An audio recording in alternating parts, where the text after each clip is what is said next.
భాగ్యము అవకాశమును బట్టి దేవదేవునికి వేలాది స్తుతి స్తోత్రములు నేను చెల్లిస్తున్నానండి. ఆయన మందిరావరంలోకి మనమందరము ప్రవేశించాము. ఆయన నామంలో మనమందరము కూడుకొనుటకు, మనమందరము కలిసి దేవుని స్తుతించుటకు, ఆరాధించుటకు, ఆయన ప్రియకుమారుడు చేసిన త్యాగాన్ని జ్ఞాపకం చేసుకొనుటకు, మరి అదేవిధంగా జీవ మాటలు వినుటకు దేవుడిచ్చిన అవకాశాన్ని బట్టి ముందుగా దేవదేవునికి వేలాది స్తోత్రములు నేను చెల్లిస్తూ, అదేవిధంగా మరి ఈ యొక్క పునరుత్థాన దినము మన సంఘంలో వాక్య ధ్యానము చేయుటకు నాకు ఇచ్చిన అవకాశాన్ని బట్టి దేవునికి స్తుతి. అదేవిధంగా అవకాశము కల్పించిన మరి ఆత్మీయ తల్లి గారికి కూడా నా ప్రత్యేకమైన వందనములు ఈ మధ్యాహ్న కాల సమయంలో నేను తెలియచేసుకుంటున్నాను. చదవబడిన వాక్య భాగము ఇర్మియా గ్రంథము 18వ అధ్యాయము మొదటి 6 వచనములు చదువుకున్నామండి. మరి నేను ఒక 2 వచనములు చదివి వినిపించాలని ఇష్టపడుతున్నాను. ఇర్మియా గ్రంథము 18వ అధ్యాయము 4వ వచనము. కుమ్మరి జిగట మంటితో చేయుచున్న కుండ వాని చేతిలో పడిపోగా ఆ జిగట మన్ను మరలా తీసుకొని కుమ్మరి తనకు యుక్తమైనట్టుగా దానితో మరి ఒక కుండ చేసెను. 6వ వచనము. ఇశ్రాయేలీయులారా, ఈ కుమ్మరి మంటికి చేసినట్లు నేను మీకు చేయలేనా? ఇదే యెహోవా వాక్కు. జిగటమన్ను కుమ్మరి చేతిలో ఉన్నట్టుగా ఇశ్రాయేలీయులారా మీరు నా చేతిలో ఉన్నారు. ఇక్కడ మరి ఈ యొక్క ప్రవక్త మరి జిగటు మన్ను అయిన దానికి సాదృశ్యంగా మనుష్యుల గురించి చెప్తూ, ఎవరి హస్తములో ఈ జిగటు మన్ను ఉన్నదండి? దేవుని యొక్క మహా హస్తములలో, ఆయన బాహుల్లో ఉన్నట్టుగా ఇక్కడ ఇర్మియా ప్రవక్త ద్వారా దేవుడు మనకి ఈ మధ్యాహ్న కాల సమయంలో జ్ఞాపకము చేస్తున్నాడు. ఆ కుమ్మరి సారె మీద పని చేసినప్పుడు, మట్టి వేసి పని చేస్తుంటే, ఈ జిగట మన్నుతో చేస్తుంటే, అది చేస్తూ సడన్గా ఏమైపోయిందండి? పగిలిపోయింది, విడిపోయింది. అప్పుడు ఆ కుమ్మరి ఏం చేశాడు? ఇది విడిపోయింది కదా, పడేద్దాం అనుకోలేదండి. మళ్ళీ ఆ మంటిని తీసి తన సారె పైన వేసి, మళ్ళీ ఆయన చెప్పిన మాట తనకు యుక్తమైనట్టుగా దానితో మరి ఒక కుండ ఆయన చేశాడు. ఈ జిగటమన్ను ఎవరి చేతిలో ఉంది? కుమ్మరి చేతిలో ఉంది. జిగటమన్ను అయిన మనము ఎవరి చేతిలో ఉండాలి అని దేవుడు కోరుకుంటున్నాడండి. ఆయన 6వ వచనం చివరిలో అంటున్నాడు, జిగటమన్ను కుమ్మరి చేతిలో ఉన్నట్టుగా ఇశ్రాయేలులారా మీరు నా చేతిలో ఉన్నారు. ఒకసారి గమనిద్దామండి. మరి దావీదు ఆయన జీవితంలో జరిగిన ఒక సంఘటన, 2వ సమూయేలు గ్రంథంలో ఈ యొక్క విషయాన్ని దేవుడు మన కోసం పొందుపరిచి ఉన్నారు. 2వ సమూయేలు గ్రంథము చివరి అధ్యాయం, అంటే 24వ అధ్యాయంలో మరి దావీదుకు ఒక కోరిక కలిగింది. ఏంటి అనంటే, ఇశ్రాయేలీయుల జనాంగం అంతటిని, యూదా గోత్రంలో ఉన్న వారందరినీ లెక్కించాలని ఒక కోరిక కలిగింది. కోరిక కలగగానే ఆయన దగ్గర ఉన్న మనుషులను, సైన్యానికి అధిపతి అయిన మరి యోవాబును పిలిచి ఆయన చెప్తున్నాడు, మీరు వెళ్ళి ఇశ్రాయేలీయుల జనసంఖ్య మీరు రాయించండి, లెక్క మీరు చూడండి. యోవాబు అంటున్న మాట, అయ్యా ఎంతమంది ఉంటే ఏమైంది? దేవుడు నీ పట్ల మహాకృప చూపిస్తున్నాడు కాబట్టి వారు 100 వారు అభివృద్ధి చెందుతారు, లెక్క పెట్టవలసిన అవసరము లేదు. ఒక జ్ఞాని అయిన యోవాబు ఒక మహారాజుకి ఒక మంచి సలహా ఇస్తున్నాడు, అయ్యా లెక్క పెట్టాల్సిన అవసరము లేదు, ఎంతమంది అయినా ఉండని, దేవుని మహాకృప చేత వారు 100 వర్ధిల్లుతారు. తర్వాత మీరు అధ్యాయం చదవండి, ఇంటికి వెళ్ళిన తర్వాత అర్థమవుతుంది. అయినా దావీదు మాట వినలేదు. ఆయనకు ఒక కోరిక పుట్టింది, అది చేయాల్సిందే అనుకున్నాడు. బలవంతంగా లెక్క కట్టాడు. ఆ తర్వాత దేవుడు మరి ఆ యొక్క పనికి ఆయన ఆగ్రహం వచ్చింది. దావీదు దగ్గరకు వచ్చి చెప్తున్నాడు, దీనికి తగినట్టుగా మీరైతే శిక్ష అనుభవించాల్సిందే, నీతో పాటు ఇశ్రాయేల్ ప్రజలు కూడా ఈ శిక్ష అనుభవించాల్సిందే అని చెప్పి ఒక 3 ఆప్షన్స్ దావీదుకి అక్కడ పెట్టాడు. చూడండి, సమూయేలు గ్రంథము 2వ అధ్యాయము, సమూయేలు 2వ గ్రంథము 24వ అధ్యాయము మరి 13వ వచనం చదువుదామండి. అవునా, గాదు దావీదు వద్దకు వచ్చి ఇట్లని సంగతి తెలియజెప్పాడు, నీవు నీ దేశమందు 7 సంవత్సరములు క్షామము కలుగుట గొప్ప పొందువా, నిన్ను తరుముచున్న నీ శత్రువుల ఎదుట నిలవలేక నీవు 3 నెలలు పారిపోవుటకు ఒప్పుకొందువా? నీ దేశమందు 3 దినములు తెగులు లేకుండా ఒప్పుకొందువా? యోచన చేసి నన్ను పంపిన వానికి నేను ఇయ్యవలసిన ఉత్తరము నిశ్చయించి తెలియజెప్పమనెను. దేవుని మాట మరి గాదు దావీదు వద్దకు వచ్చి చెప్తున్నారు, దేవుడు నీకు 3 ఆప్షన్స్ ఇచ్చాడు. ఒకటి ఏంటండి, 7 సంవత్సరములు క్షామము కలుగుటకు నీకు ఓకేనా?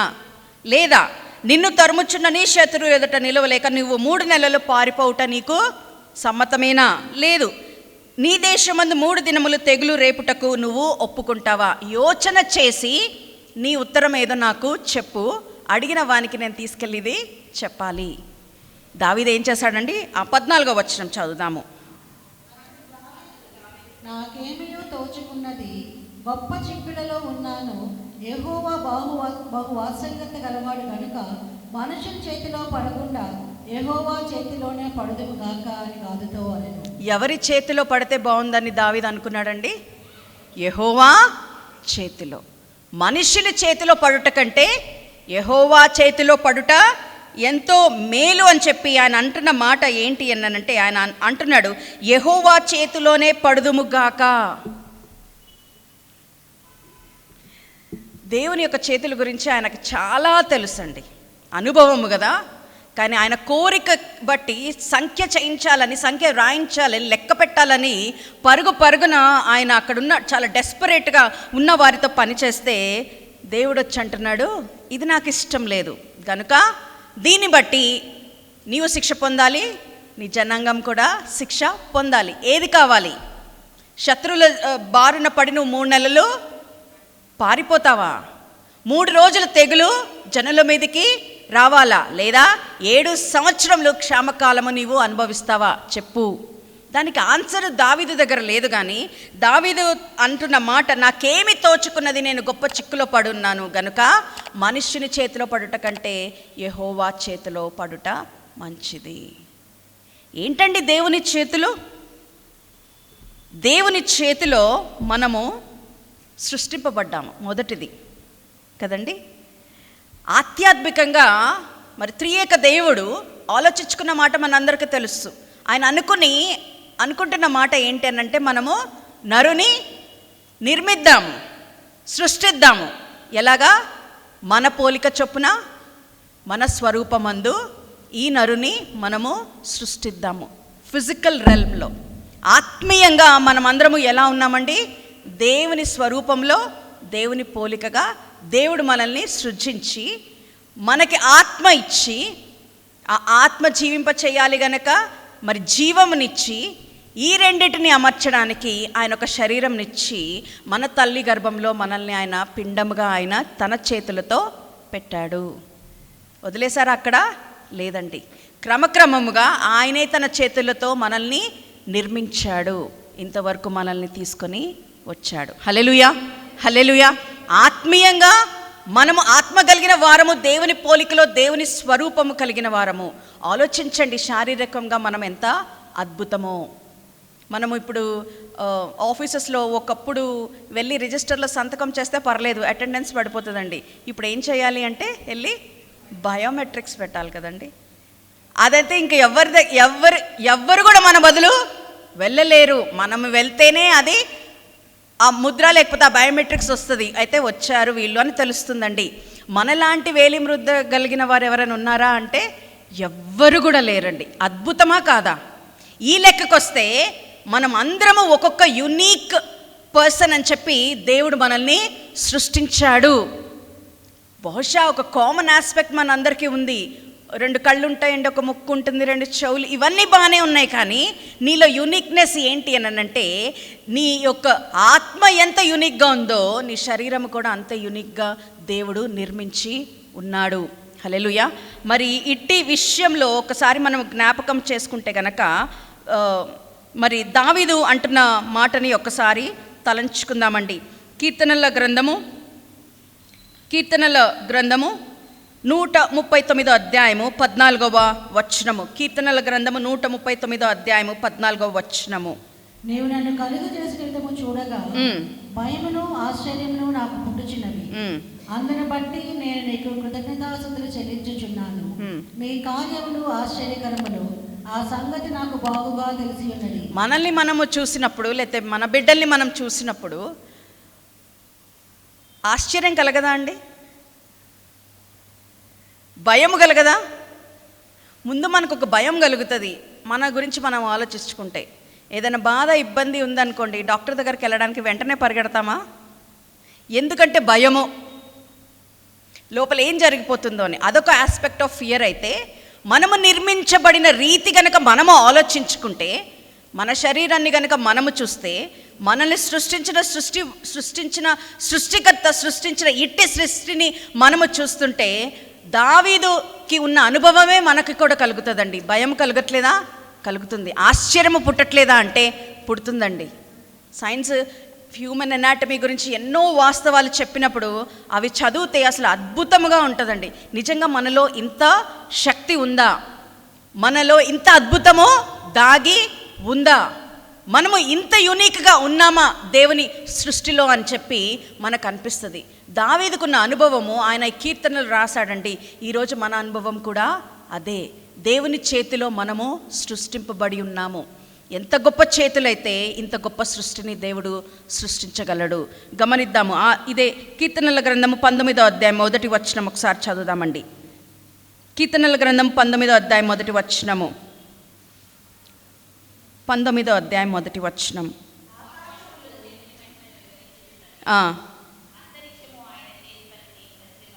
అంతరిక్షము ఏం ప్రచురపరుస్తుందండి? ఆయన చేతితో చేసిన పనిని ప్రచురపరుస్తుంది. మట్టిని మనం సృష్టించగలమా? నక్షత్రములను మనము సృష్టించగలమా? దేవుడు పెట్టిన ప్రతి దాంట్లో నుంచే మనం ఏదైనా తీసి ఇన్వెంట్ చేయగలం, డిస్కవరీ చేయగలము. కానీ మనం ఏమైనా ప్రత్యేకంగా సృష్టించగలమా? సృష్టించలేమండి. దేవుని చేతి పని ఎంత గొప్పదంటే, మనము ప్రకృతిని చూసినా, అంతరిక్షంని చూసినా, దేన్ని ఒక నేచర్ వైపు మనము త్రిప్పి మనల్ని మన కళ్ళుతో మనం చూసినప్పుడు మనం ఏం చేయగలమండి? How marvellous is the work of God, the work done by his hand. ఆయన చేతి పనులు ఈ ప్రపంచం అంతా, లేకపోతే ఈ విశ్వం అంతా ఏం చేస్తుందంటే ఆయన చేతి పనులను ప్రచురపరుస్తుందండి, ప్రచురపరుస్తుంది. మనల్ని ఈ నేచర్ అంతట్లో మనందరికీ తెలుసు. సృష్టి జరిగిన అట్టి 6 దినములు ఒక్కొక్కటి దేవుడు సృష్టిలో ప్రతిదాన్ని అమర్చుకుంటూ వస్తూ చివరికి ఆయనే చూసుకుని, చివరిగా ఆయనే అనుకుంటున్నమాట. ప్రతిరోజు ఆయన సృష్టించిన సృష్టి చూసుకుని ఆయన అంటున్న మాట, ఇది బాగుగా ఉంది. ఆయన చేతి పని బాగుగా ఉంది. మరి చివరి రోజు మనుషుని సృష్టించిన తర్వాత దేవుడు చెప్పిన మాట చాలా మంచిదిగా ఉంది. మరి ఇంత సృష్టించిన అట్టి చేతులలో మనం ఉండడానికి ఈ మధ్యాహ్న కాల సమయంలో మనము ఇష్టపడుతున్నామా? మనల్ని మనమేం సృష్టించుకోలేదు, మన తల్లిదండ్రులు సృష్టించుకోలేదు. మనం ఎప్పటికీ జ్ఞాపకం చేసుకోవాలి, మనం సృజింపబడ్డాము స్వయాన ఆ ఇశ్రాయేలీలు దేవుడైన, పరిశుద్ధ దేవుడైన దేవుని చేతిలో మనము సృష్టింపబడి ఉన్నాము. సృష్టి యావత్తు ఆయన చేతితో ఆయన సృష్టించాడండి. అట్టి చేతులలో ఉండడానికి ఈ మధ్యాహ్న కాల సమయంలో మనం అందరము ఇష్టపడదాము. ఒక నాస్తికుడు వెళ్తున్నాడంట అడవిలో, కొండ ప్రాంతాల్లో. ఆహా, ఎంత మంచి ఆకాశము, ఎంత చక్కగా ఉందని వర్ణిస్తున్నాడంట. నాస్తికుడు అంటే తెలుసు కదండి, దేవుడు లేడు అని చెప్పి అందరికీ ప్రబోధించేవాడు. దేవుడు గురించి మరి దేవుడు ఉన్నాడని నమ్మబలకని వారు. కొండలు చూసి చాలా విస్మయం పొందుతున్నాడంట. ఎంత మంచిగా చక్కగా ఉన్నాయి కొండలు అనుకుంటున్నాడంట. పారుతున్న నది చూసి ఆహా, ఎంత గలగలా పారుతుంది ఈ నది అని అనుకుంటున్నాడంట. చెట్లు చూసి ఎంత మంచి నేచర్ అని మాట్లాడుతున్నారంట. ఈ మధ్యకాల సమయంలో యూట్యూబ్లో కానీ ఎక్కడైనా చూస్తే దేవుడు అనే పేరుకి మారుగా యూనివర్స్ అనే పేరు పెడుతున్నారండి. మీరు చదివారేమో. Believe in the universe, you will get back what you want అంటండి.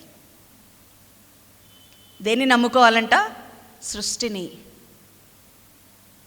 Give it to the universe and the universe will give back అంటండి. ఏంటి? విశ్వానికి, సృష్టికి మీరు ఇవ్వండి, అది తిరిగి మీకు ఇస్తాయంటండి. The name God is been replaced by the word universe. ఈ నాస్తికుడు కూడా అలాగే అన్నీ బాగున్నాయి, అబ్బా ఎంత చక్కగా ఇది ఇవాల్వ్ అయ్యింది అని చెప్పి అనుకుంటూ వెళ్తున్నాడంటండి. ఇంతలోపు ఒక ఎలుగుబంటి తరుముకుంటూ పరిగెట్టుకుని వస్తుందంట. ఎలుగుబంటిని తప్పించుకుంటూ పరిగెట్టి అలసిపోయి ఒక చోట రాయి తగిలి ఆయన కింద పడిపోయి ఇంకా చూస్తున్నాడంటే ఎలుగుబంటి ఇంకా జస్ట్ ఒక 4 అడుగులు వేస్తే ఎలుగుబంటి ఆయన మీద పడి ఆయనని చంపుకుని తింటుంది. అప్పుడు ఆయన నోటిలో నుంచి వచ్చిన మాట ఏంటంటే, యూనివర్స్ కాదండి, దేవుడా నాకు సహాయము చెయ్యండి, నన్ను కాపాడండి. ఎప్పుడైతే ఆయన ఆ మాట గట్టిగా బిగరగా పలికాడో మొత్తం అంతా స్టాండ్ స్టిల్ అయిపోయిందంటండి. నది పారడం ఆగిపోయింది, గాలి వీచడం ఆగిపోయింది, చెట్లు ఊగడం ఆగిపోయాయి, పక్షులు ఎగరడం ఆగిపోయాయి. Stand still. ఒక స్వరము, ఒక ప్రకాశము కనబడుతుంది, ఆయనకు లైట్ కనబడుతుంది, ఒక స్వరము వినిపిస్తుందంట. బాబు, ఇప్పటి వరకు నేను ఎవరో తెలియదు అన్నట్టు నువ్వు ప్రవర్తించావు, నన్ను పూర్తిగా నీవు ద్వేషించావు, నా గురించి ఎవరైనా మాట్లాడితే వాళ్ళ నోర్లు కూడా నువ్వు మూయించావు. ఇట్టి క్లిష్ట సమయంలో నేను ఎలా నీకు గుర్తు వచ్చాను. ఇప్పటికైనా సమయం మించిపోయలేదు, నీవు నన్ను నమ్ముకోను, నేను నిన్ను రక్షిస్తాను. ఆ నాస్తికుడికి ఉన్న ఆ యొక్క స్టబర్నెస్ లేదా మొండితనం ఎంతంటే ఆయన అంటున్నాడంట దేవునితో, నేను ఇంత బ్రతికి వచ్చి ఇప్పుడు నేను క్రైస్తవునిగా మారిపోతే నా అంత వేషధారి ఇంకొకళ్ళు ఉండరు. కాబట్టి దేవా, నువ్వు కర్ణిస్తానంటున్నావు, బ్రతికిస్తానంటున్నావు కదా, నా మీదకి వస్తున్న ఈ ఎలుకబంటిని నీవు క్రైస్తవుడిగా చేసేయి. ఏంటంటే ఇతను మాడారంట, కానీ వస్తున్న ఎలుకబంటినంట క్రైస్తవునిగా మార్చేయి. దేని మీద ఈయన బిలీఫ్ అంటే, చావు బతుకులో ఉన్నప్పటికీ కూడా ఆయన నోటేముట దేవుడనే మాట వచ్చినప్పటికీ కూడా అతనిలో ఉన్న అట్టి మొండితనము లేకపోతే అహము గర్వము ఏంటి అని అంటే, నేను నిన్ను యాక్సెప్ట్ చేయను కానీ నన్ను మాత్రం నీవు కాపాడాలి. అదే నువ్వెలా చేయాలి అని అంటే, ఆ ఎలుకబంటిని నువ్వు క్రైస్తవుడిగా నువ్వు మార్చేయి. క్రైస్తవుడిగా మారిస్తే ఎవరికి ఏ హాని చేయరు కదండి. ఎంతటి శత్రువులైనా ఇంటికి తీసుకొచ్చి భోజనాలు పెడతాం కదండి. ఎంతగా మనల్ని ఎంత ద్వేషించినా ఏం చేసినా అప్పటికేమన్నా బాధపడతామేమో కానీ తర్వాత దేవుడే చూసుకుంటాడని వదిలేస్తాం కదండి. He was expecting the same from the bear, he was expecting the same from the god. నీకు ఇంకొక ఛాన్స్ ఇస్తాను, ఆలోచించుకో అన్నాడంట దేవుడు. అబ్బాబ్బే లేదండి, నేను వేషధారిని అవ్వనండి, మీరు కొంచెం ఆ ఎలుకబంటినే మీరు మార్చేయండి అని అంటే, సరే నీ ఇష్టం అని లైట్ వెళ్ళిపోయింది, స్వరము ఆగిపోయింది. మళ్ళీ నీళ్లు పారుతున్నాయి, పక్షులు ఎగురుతున్నాయి, చెట్లు ఊగుతున్నాయి, గాలి వస్తుంది, అన్నీ బాగానే ఉంది. సడన్గా పంజా వేసి చంపాల్సిన ఈ ఎలుకబంటి ఆ చేతిని నెమ్మదిగా వెనక తీసేసుకుందంట. అప్పుడు ఇతను అనుకున్నాడంట, అమ్మయ్య ఈ ఎలుకబంటి మారిపోతుంది. అది 2 చేతులు జోడించి అంటుందంట, దేవా ఈరోజు నా కోసము మీరు సిద్ధపరచిన ఈ ఆహారాన్ని బట్టి వేలాది స్తుతి స్తోత్రములని అతని మీద పడిందంటండి. దేవుని చేతిలో పడడము మనకి ఇష్టం అవ్వాలండి, ఏదైనా కానీ అదే గొప్ప మేలు. అటువంటి మహా చేతుల్లో ఉండడానికి మనం ఈ మధ్యాహ్న కాల సమయంలో మనం ఇష్టపడదాము. సృష్టి కాదు, సృష్టి చేసిన అట్టి చేతులు యందు మనం నమ్మిక ఉంచుకోవడానికి ఇష్టపడి ముందుకు కొనసాగదామండి, సృష్టి వైపు కాదు. అనాది కాలము నుంచి సృష్టినే దేవునికి సబ్స్టిట్యూట్ చేసుకుని మరి ప్రజలు పూజిస్తూ కీర్తిస్తూ ఆరాధిస్తూ ముందుకు వెళ్ళిపోతున్నారు. కానీ జీవం గల దేవుని కనుగొన్న మనము కూడా ఒకవేళ అట్టి తబిదంలోకి వెళ్ళిపోతున్నామేమో ఆలోచించుకొని సృష్టించిన అట్టి సృష్టి వైపు కాక సృష్టించిన అట్టి చేతుల్లో మనం ఉండడానికి మనం ఈ మధ్యాహ్న కాల సమయంలో ఇష్టపడదాము. 2వదిగా వెళ్ళిపోదామండి. యెషయా గ్రంథము 49వ అధ్యాయము. యెషయా గ్రంథము 49వ అధ్యాయము. మనం ఎక్కడున్నామంట ఒకసారి దేవుడే చెప్తున్నాడు. యెషయా గ్రంథము 49వ అధ్యాయము 14 నుంచి 16 వచనములు చదివి వినిపించండి.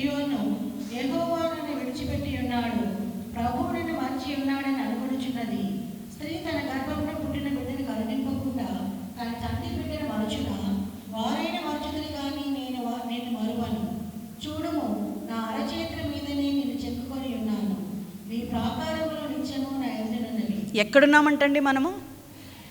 చూడుము, నా అరచేతుల మీదనే నిన్ను చెక్కుకొని ఉన్నాను, నీ ప్రాకారములు నిత్యము నా ఎదుట ఉన్నవి. మేము ఎక్కడున్నాము దేవా?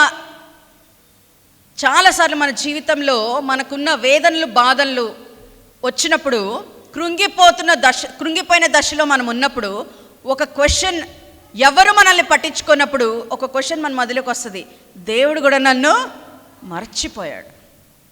ఆయనే కనుక గుర్తుంటే నాకు ఎందుకు ఇన్ని ఇబ్బందులు బాధలు, దేవుడే మరచిపోయాడు. అనుకోలేదా అండి? చాలాసార్లు అనుకున్నాం ఆ విషయంలో. కానీ అప్పుడు దేవుడు మనతో మాట్లాడుతున్నాడు.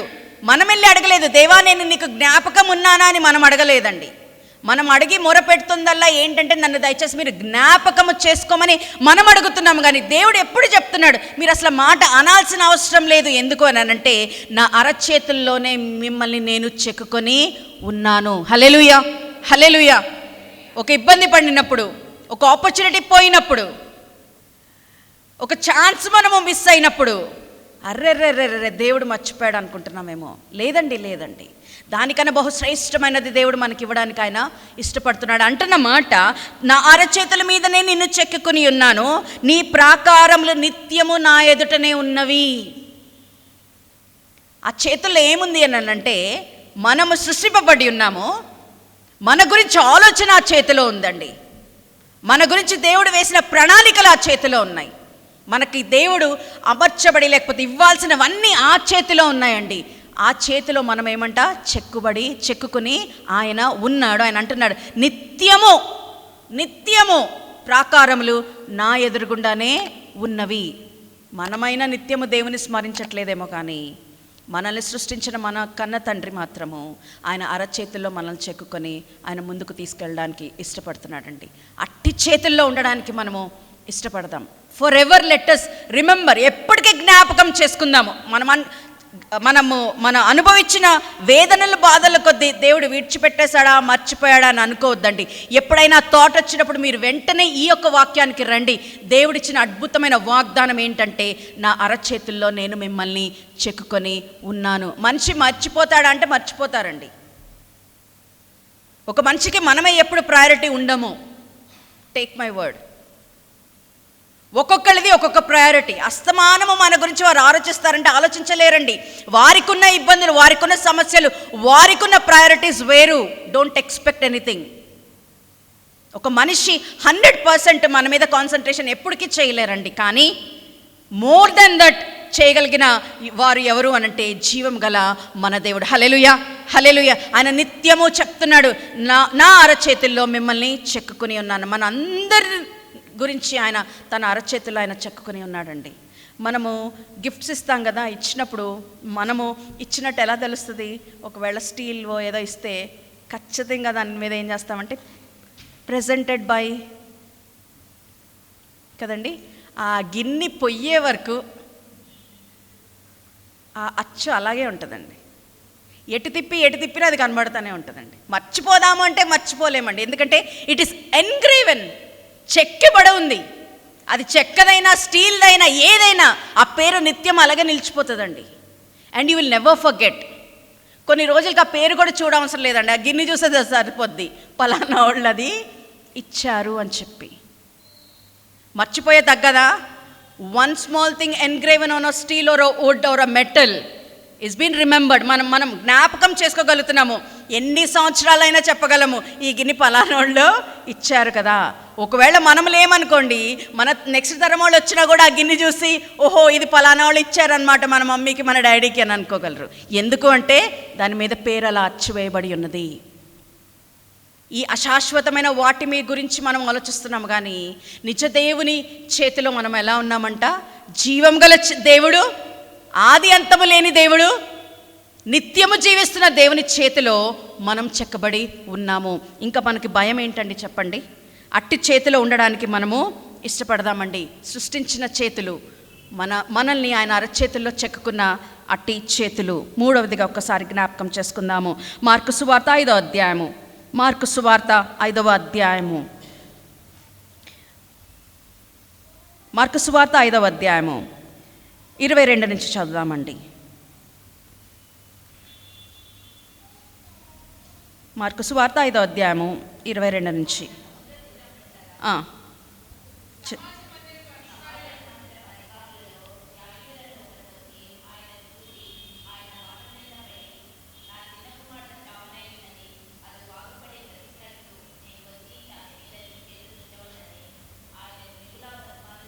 చాలండి. ఏమంటున్నాడండి ఈయన? ఈ సమాజపు మందిరపు అధికారి అంటున్నమాట, నా కుమార్తె చావడానికి సిద్ధమైపోయిందయ్యా. ఏం బ్రతంలాడుతున్నాడు అని చాలా స్పెసిఫిక్గా అడిగాడండి. మీరు ఒక మాట సెలవేయండి అని బాగుపడతాడు అనలేదండి. ఈ సమాజపు అధికారి అన్న స్పెసిఫిక్గా ఆయన కోరిన కోరిక దేవుని దగ్గరకు వచ్చి, నా చిన్న కుమార్తె చావనై ఉన్నది, అది బాగుపడి బ్రతుకున్నట్లు నీవు వచ్చి దాని మీద నీ చేతులుంచవలెనని ఆయనను మిగుల బ్రతిమాలుకొనెను. ఈ అధికారికి దేవుని చేతిలోని మహత్యము తెలుసండి, ఆ చేతిలోని బలము తెలుసు, ఆ చేతికి ఉన్న కేపబిలిటీ, శక్తి ఆయనకి తెలుసండి. ఆయన అందుకే అంటున్నమాట, నా చిన్నది చనిపోవడానికి సిద్ధమైంది, చావ సిద్ధమైనది, నీ వచ్చి నీ చేతులుంచితే చాలు. ఏమవుతుందంట? బ్రతుకున్నట్లు, బాగుపడాలి, బ్రతకాలి. అలా జరగాలంటే ఏం కావాలి అని అంటే, మీరు వచ్చి మీ చేతులు తన మీద దయచేసి ఉంచండి. మనమందరము ఒకవేళ అనారోగ్య పరిస్థితిలో ఉంటే సహజంగా దైవజనురాలు వస్తే చేతులుంచి ప్రార్థన చేయండి అని అడుగుతాము కదండి. లేకపోతే దైవజనురాలే వాళ్ళే మరి నూనె తీసుకొని చేతులుంచి వారు ప్రార్థన చేయడానికి ఇష్టపడతారు. చేతుల గురించి, ఒక దేవుణ్ణి రిప్రజెంట్ చేసే ఒక మనిషి చేతికే లో నుంచే మనం అంత ఆదరణ పొందుకోవాలని ఇష్టపడుతున్న తరుణంలో దేవుని చేతిలో ఎంత స్వస్థత ఉంది ఒకసారి ఆలోచించండి. ఈ మనుషుడు వెళ్ళి అడుగుతున్నాడు, బ్రతకాలి, ఏమంటే బాగుపడాలి, బ్రతకాలి. ఉట్టి బాగుపడడం కాదండి, బాగుపడాలి, బ్రతకాలి. జరగాలంటే ఏం జరగాలండి? మీరు వచ్చి దయచేసి చేతులు ఉంచండి. యేసుక్రీస్తు అలాగే వెళ్ళారు. ఇదే అధ్యాయం 41వ వచనంలో ఉన్న మాట చదువుతున్నానండి. ఆ చిన్నదాని చెయ్యి పట్టి ఆయన తలి తాకుమి అని ఆమెతో చెప్పెను. ఆ మాటకు చిన్నదాన లెమ్మని నీతో చెప్పుచున్నానని అర్థము. వెంటనే ఆ చిన్నది లేచి నడువా సాగెను. యేసయ్య భూమి మీద ఉన్నప్పుడు అందరూ ఆయన చేతులు వాళ్ళ మీద పడాలని చాలామంది తాపత్రయపడేవారు. అందుకే ఆయనకు దగ్గరగా వెళ్ళి నడుస్తూ ఉండేవారు, ఆయన వెంబడి వెళ్తూ ఉండేవారు. తల్లిదండ్రులు అయితే చిన్నపిల్లల్ని తీసుకొచ్చి దీవించమని ఆయన ఎదురుగుండా పెట్టడానికి ఎప్పుడు ప్రయత్నం చేసేవారు. ఎలాగా? చేతులు ఉంచి. మధ్యాహ్న కాల సమయంలో స్వస్థత కోసం ఎదురు చూస్తున్నామేమో, దేవుణ్ణి అడగండి. ఆయన యొక్క బలిష్టమైన చేతులు మన మీద ఉంచి ఆయన మనకి స్వస్థత చేకూర్చాలని, ఆయన వాక్యము ద్వారా మనము బలపడి స్వస్థత చేకూర్చుకోవడానికి మనము ఇష్టపడదామండి. సృష్టించిన చేతులు, మనల్ని తన అరచేతుల్లో చెక్కుకున్న అట్టి చేతులు, మనకి స్వస్థతను ఇస్తున్న చేతులు. 4వది గమనిద్దాము. మత్తయి సువార్త 14వ అధ్యాయము. మత్తయి సువార్త 14వ అధ్యాయము. మరి ఈ విషయం మనందరికీ తెలిసిందే. గొప్ప కార్యము దేవుడు అక్కడ చేశాడండి. మత్తయి సువార్త 14వ అధ్యాయం 19వ వచనం ఒకటి చదువుదామండి. 19వ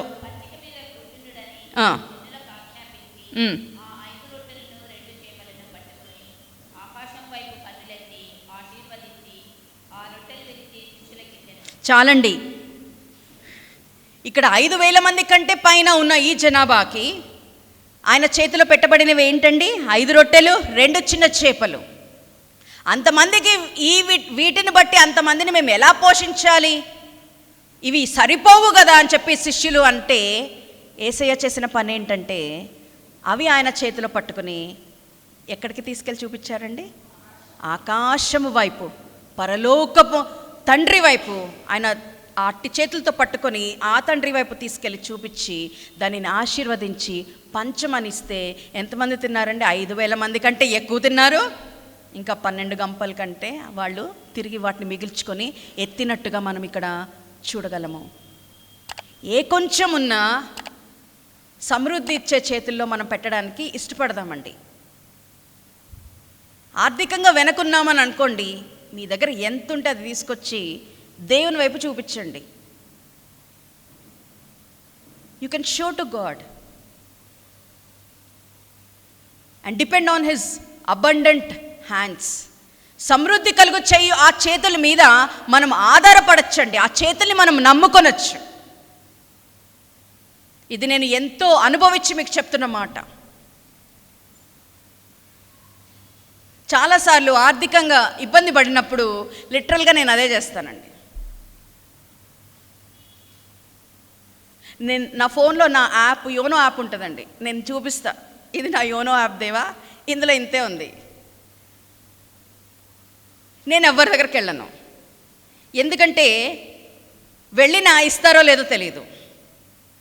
వాళ్ళని ఎవరిని తప్పు పట్టడం కాదు, కానీ ఆ కొద్ది సేపటికైనా సర్దండి అని అంటే కూడా కష్టం అవుతుందండి చాలామందికి. ఇచ్చినప్పుడు ఓకే, ఇవ్వకపోయినా ఓకే. బట్ దెన్ నేను నా అనుభవపూర్వకంగా చాలా గట్టిగా హార్డ్గా నేర్చుకుంది ఏంటంటే, ఒక మనుషుని దగ్గరికి వెళ్ళక ముందు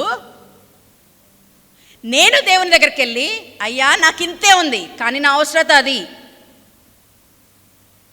మీరు ఆ రోజు ఏం చేశారు? 5 రొట్టెలు 2 చేపల్ని మీరు అభివృద్ధి తీసుకొని రాలేదా? సమృద్ధిగా చేయలేదా? అందరూ తిని తృప్తి పడిన తర్వాత కూడా వారు గంపలు ఎత్తారు. నేను మీ చేతుల మీద మీ చేతుల వైపు నేను చూస్తున్నాను. ఇస్తే మీరే ఇవ్వాలి, ఇవ్వకపోయినా మీరే. నేను అదే చేస్తానండి. యేసుక్రీస్తునే నేను మిమిక్ చేస్తాను. I would literally imitate him. ఎందుకంటే ఆ చేతులు నమ్ముకొనదగిన చేతులు, ఆ చేతిలోనే సమృద్ధి ఉంది, ఆ చేతిలోనే విస్తరింపు ఉంది, ఆ చేతిలోనే అభివృద్ధి ఉంది. హల్లెలూయా, హల్లెలూయా. నేను చెప్తున్నానండి, ఒక మనుషుని వైపు ఫస్ట్ వెళ్ళొద్దండి. మీరు దేవుని దగ్గరికి వెళ్ళాక, సహాయం అడిగాక అప్పుడు మీరు మనుషుని దగ్గరికి వెళ్ళండి, నో ప్రాబ్లం. ఆ మనిషిని ప్రేరేపించే శక్తి దేవునికి ఉండొచ్చు.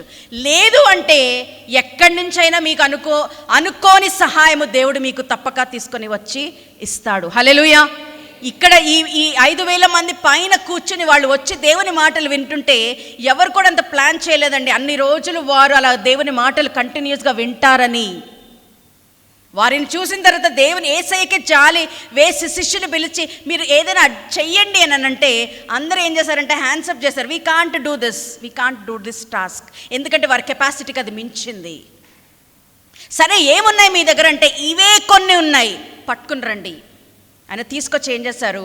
పరలోకమందున్న తండ్రి వైపు, ఆకాశం వైపు ఆయన చేతులెత్తి వాటిని ఆశీర్వదించి ఇవ్వండి, పంచండి అంటే ఎలా వచ్చాయో కదండి, ఆశ్చర్యము వస్తూనే ఉన్నాయి. ఏది కొదుగుందో ఈరోజు చదువు రావట్లేదు అంటున్నారేమో, పుస్తకాలు ఎత్తి పెట్టండి, మీరు చదవాలి. మీరు చదవకుండా ఏది రాదు. మీరు చదివి పుస్తకాలు దేవుని వైపు చూపించండి, ఇదిగో ఇది నేను చదువుతున్నాను దేవా, please help me, and God can definitely develop that or help you out in that aspect. ఈ ఆపర్చునిటీ కోసం నేను వెయిట్ చేస్తున్నాను, బహుశా నాకు ఎలిజిబిలిటీ ఉన్న ఈ ఆపర్చునిటీ వస్తుందో రాదో అనుకుంటున్నాను, can you please help me out. దేవుని వైపు మీ చేతులెత్తి చూపించండి. అభివృద్ధి తీసుకొచ్చే అట్టి చేతుల్లో మీకు కావాల్సిన విషయాలన్నీ పెట్టండి. సమృద్ధి ఇచ్చే అట్టి చేతుల్లో ఏది చిన్నగా ఉందో, ఏది తక్కువగా ఉందో, ఇది మల్టిప్లై అవ్వాలి, ఇది అభివృద్ధి, ఇందులో నేను అభివృద్ధి చెందాలి అనుకుంటున్నారో అట్టి వాటిని ఆ చేతుల్లో పెట్టి దేవుని వైపు చూపించడానికి ఇష్టపడండి. మన ఆశ దేవుని వైపు ఎలా ఉండాలంటే, కీర్తనల గ్రంథము 123వ అధ్యాయం ఒకసారి చదువుదాం. కీర్తనల గ్రంథం 123వ అధ్యాయం మొదటి 2 వచనంలో చదువుదామండి.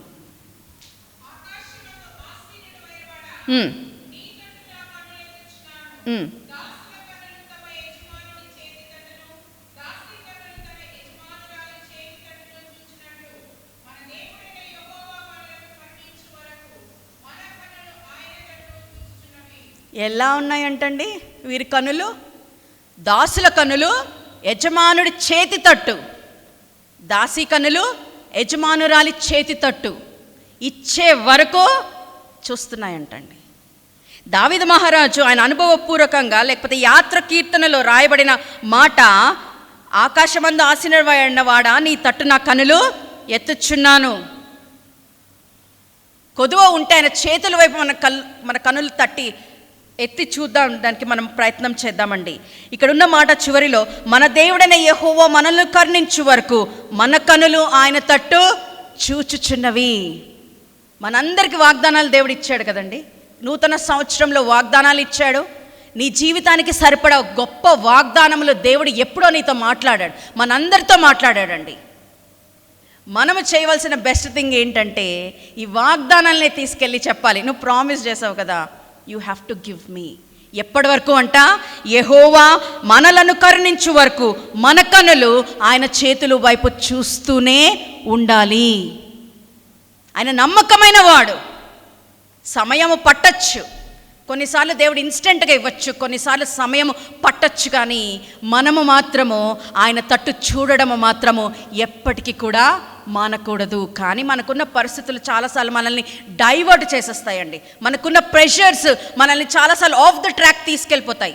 మనకున్న అవసరతలు, మనకున్న అంత ప్రెషర్ ఏమైపోతుందనంటే మన వాగ్దానం మీద, మన దేవుని మీద కాన్సన్ట్రేషన్ కంటే మిగిలిన వాటి మీద మన ఫోకస్ అంతా వెళ్ళిపోయే ఛాన్సెస్ 100% ఉన్నాయి. కానీ అప్పుడే మనం జ్ఞాపకం చేసుకోవాలి, చచ్చచ్చా ఇది కాదు, దేవుడిచ్చిన వాగ్దానము, ఆయన చేతిని మనం చూడడానికి మనము ఈ మధ్యాహ్న కాల సమయంలో ఇష్టపడదామండి.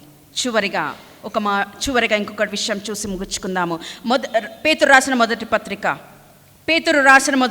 5వ అధ్యాయం 6వ వచనము. పేతురు రాసిన మొదటి పత్రిక 5వ అధ్యాయం 6వ వచనము.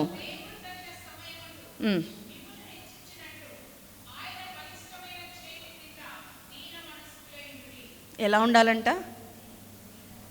ఎవరి కింద? ఏ హస్తాలతో అయితే మనం సృష్టింపబడి ఉన్నామో, ఏ హస్తాలలో అయితే మనం చెక్కబడి ఉన్నామో, ఏ హస్తాలతో అయితే మనకి స్వస్థత కలుగుతుందో, ఏ హస్తాలలో మన సమృద్ధి, అభివృద్ధి ఉందో, అటువంటి చేతుల కింద మనం ఎలా ఉండాలంట? దీన మనస్కులై ఉండాలి. ఎందుకు అంటే మన జీవితంలో మనకి ఘనత కావాలన్నా, హానర్ కావాలన్నా, హెచ్చింపబడాలన్నా మనము చేయవలసింది ఆయన బలిష్టమైన చేతుల క్రింద మనం దీన మనసు కలిగిన వారమై ఉండాలి. ఆ చేతుల వైపే మనం నిత్యము మన దృష్టి ఉండాలి. ఆ చేతుల నుంచే నాకు స్వస్థత కలుగుతుందని మనము నమ్మాలి. ఆ అరచేతుల్లో నేను చెక్కబడి ఉన్నానని పదే మనం జ్ఞాపకము చేసుకోవాలి. ఆ చేతుల్లోనే నేను సృష్టింపబడి ఉన్నాను గనక నన్ను నేను మరి ఎంతో పవిత్రముగా నన్ను నేను తీర్చిదిద్దుకొని ముందుకు వెళ్ళిపోవాలి. ఒకళ్ళు హెచ్చిస్తే హెచ్చు రాదండి. ఇంకా వాక్యాలు ఉన్నాయి. ఒకళ్ళు హెచ్చిస్తే హెచ్చు రాదు, ఒకళ్ళు దింపేస్తే మనం దిగిపోమండి. ఎప్పటికది జ్ఞాపకం చేసుకోండి. No one can lift you up, no one can throw you down, but only God. దేవుడు తప్ప నిన్ను ఎవరు హెచ్చించలేరు, గణపరచలేరు. దేవుడు తప్ప నిన్ను ఎవరు కిందకి కూడా త్రొయ్యలేరండి. జ్ఞాపకం చేసుకుందాం. దేవుడు మనుషుల్ని వాడుకుంటాడేమో, మంచిదే, కానీ వారి వెనక ఎవరున్నారంటే ఒక్కసారి మీరు జ్ఞాపకం చేసుకోవాలి. ఆయన బలిష్టమైన చేతి క్రింద గనక మనము ఉంటే సమయము కోసము మనము వేచి ఉండాలి. ఆయన చిత్తానుసారమైన సమయంలోనే మనం అందరము కూడా హెచ్చింపబడతాం, లేకపోతే ఘనత పొందుతాం. మనుషుల ఎదురుగుండా ఆయన ఎదురుగుండా అయినా కానీ మనమందరం చేయవలసింది ఏంటంటే ఆ బలిష్టమైన చేతి కింద మనం దీన మనసు కలిగి ఆయన యొక్క నడవడిలో, ఆయన యొక్క మార్గంలో, ఆయన యొక్క వాక్యపు వెలుగులో మనం నడుచుకుంటూ ముందుకు కొనసాగాలి. ఇట్టి చేతుల్ని మనం ఆశ్రయిద్దామండి ఈ మధ్యాహ్న కాల సమయంలో. ఆయన ఇచ్చే వరకు, ఆయన కరుణిచ్చే వరకు ఆ చేతుల వైపు మనం చూడడానికి ఇష్టపడదామండి. ఆయన స్వస్థత ఇచ్చే వరకు చూద్దాము, ఆయన మనల్ని అభివృద్ధి పరిచే వరకు చూద్దాము. వాగ్దానం చేసిన వాడు నమ్మదగిన వాడు అని చెప్పి శారా ఎన్నుకుందండి. అక్కడున్న మాట చాలా గొప్పగా, ఎప్పుడు నేను చాలా మోటివేట్ అవుతాను. ఈ వాక్యం ప్రతిరోజు నా ప్రేయర్లో నేను జ్ఞాపకం చేసుకుంటాను. వాగ్దానం చేసిన వాడు నమ్మదగిన వాడని శారా ఎంచుకున్నది గనుక తను వయస్సు గతించినది అయినను గర్భం దాల్చుకున్నటకు తను శక్తి పొందుకుంది. ఏ పరిస్థితి కూడా తనకు అనుకూలంగా లేదు, కానీ ఎంతకాలం అయితే తను దేవుని వైపు చూస్తుందో, వాగ్దానం చేసిన ఈయన నమ్మదగిన వాడు అని అనుకుందో, ఆమెకి పరిస్థితి అన్నీ మరి వ్యతిరేకంగా ఉన్నప్పటికీ కూడా తను అబ్రహాముకి ఒక కుమారుని కని ఇవ్వడానికి దేవుడు శక్తి తనకి అనుగ్రహించాడండి. ఇట్టి గొప్ప చేతులు జీవం కలిగ దేవుని చేతిలో పడడానికి దావీదు వలె మనం కూడా ఇష్టం పడదామండి. అది ఏదైనా అవ్వచ్చు, కానీ దాంట్లో నుంచి మనం బయటకు వచ్చే బలము, శక్తి ఆయన మాత్రమే ఇస్తాడు. అటువంటి చేతుల క్రింద ఉండడానికి మనము ఇష్టపడదాం. దేవుడి వాక్యం ఆశీర్వదించి దీవించునుగాక. ఆమేన్.